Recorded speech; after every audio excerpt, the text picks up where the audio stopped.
নমস্কার। আজকে করণ নিয়ে আলোচনা হবে। আপনার কোন করণে জন্ম হয়েছে এখান থেকে অনেক কিছু জানা যায়। তো প্রথমত করণ নিয়ে একটা ধারণা দিয়েছি। তিথির অর্ধেক ভাগকে করণ বলে। একটা তিথিতে দুটি করণ থাকে, পূর্বার্ধকরণ আর উত্তরার্ধকরণ। টোটাল করণ হচ্ছে ১১টি। তার মধ্যে হচ্ছে আপনার ৭টা চরকরণ আর স্থিরকরণ হচ্ছে ৪টে। কী কী করণ আছে? ববকরণ, বালবকরণ, কলবকরণ, তৈতিলকরণ, গড়করণ, বণিজকরণ, মানে বাণিজ্যিক জন্য এটা, বৃষ্টিকরণ, শকুনি, চতুষ্পাদ, নাগ আর কিংস্তগ্নিকরণ। এই এতগুলো করণ আছে, টোটাল ১১টা। যে কোনো আপনি অ্যাপে করুন বা যারা কুণ্ডলী করে থাকেন ওখানে করণ অনেক সময় লিখে দিয়ে থাকেন, তো অ্যাপে দেখে নিতে পারেন, যে কোনো অ্যাপে আপনি দেখতে পারেন। ববকরণে জন্ম হলে নামে যেরকম বোঝা যাচ্ছে যে এরা বলবান হয়, নেতৃত্ব সেনাতে গেলে খুব লাভ করে এরা। বালবকরণ নামে বোঝা যাচ্ছে ভোলা ভালা বালকের মতো স্বভাবের থাকে, এই জন্য এরা খুব খারাপ কারোর চায় না, তো ভগবান এদের সাথে এসে সদয় সবসময় রক্ষা করেন। কলপকরণ কুলীন সভ্য, কুলের গৌরব, খুব চালাক হয় এরা। তৈতিলকরণে জন্ম হলে কি হবে? চালাক হবে, বাকপটু হবে, আর রাজনৈতিক নেতা এরা ভালো হতে পারেন।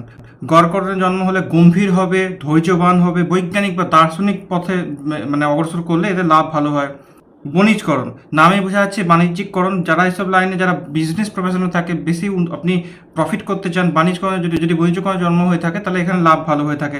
বৃষ্টিকরণ হচ্ছে, এটা হচ্ছে সবচেয়ে কঠিন করণের মধ্যে একটা, মানে এটাতে জন্মগ্রহণ করলে আপনাদের চাপ খুব বেড়ে যায়। প্রথম জীবনে কষ্ট অনেক হবে, কিন্তু এরা একটা জিনিস আছে যে এরা চট করে হার মানে না, তো এটার জন্য চেষ্টা করে এরা বৃষ্টিকরণ জন্ম যারা ব্যক্তি আছেন তারা এগিয়ে যেতে পারে। এদের জন্ম হচ্ছে তপস্যা করার জন্য, মানে আমি বলছি সব ছেড়ে সন্ন্যাস বলছি, কর্ম তপস্যা করে সেই জিনিসটাকে অর্জন করার মতো। অন্যদের তুলনায় এদের পেতে একটু সময় লাগে। এবার আসছে স্পেশাল স্থিরকরণ, এটা আপনার কৃষ্ণপক্ষ চতুর্দশী থেকে নিয়ে অমাবস্যা পর্যন্ত একবারই আসে। একটা হচ্ছে শকুনিকরণ, নামেই শকুনিকরণ, মহাভারতের সময় জানা আছে। চালাক, কুটিল, ভবিষ্যতে কি হবে এই নিয়ে একটা ধারণা আন্দাজ এদের চলে আসে। শকুনিকরণ। চতুষ্পাদকরণ হচ্ছে কৃষি, পশুপালক, কৃষিক্ষেত্রে কাজ করলে এর ভালো লাভ দেখা যায়। নাগকরণ যারা আছে তান্ত্রিক, জ্যোতিষী হতে পারেন, তন্ত্রবিদ্যায় ভালো নিপুণ হতে পারেন, তীক্ষ্ণ বুদ্ধি এদের হয় খুব, আর গুপ্তবিদ্যা, রহস্যবিদ্যা এদের ভালো জানা থাকে বা এইসবের প্রতি ইন্টারেস্ট বেশি জেগে যায়। আর সবচেয়ে ভালো করণের মধ্যে একটা হচ্ছে কিংস্তগ্নিকরণ। এটা সবচেয়ে ভালো করণ, কারণ হচ্ছে এটাতে যদি জন্মগ্রহণ করে তাহলে এটা মানে যা ধরবে সেটাই শোনা হয়ে যাবে।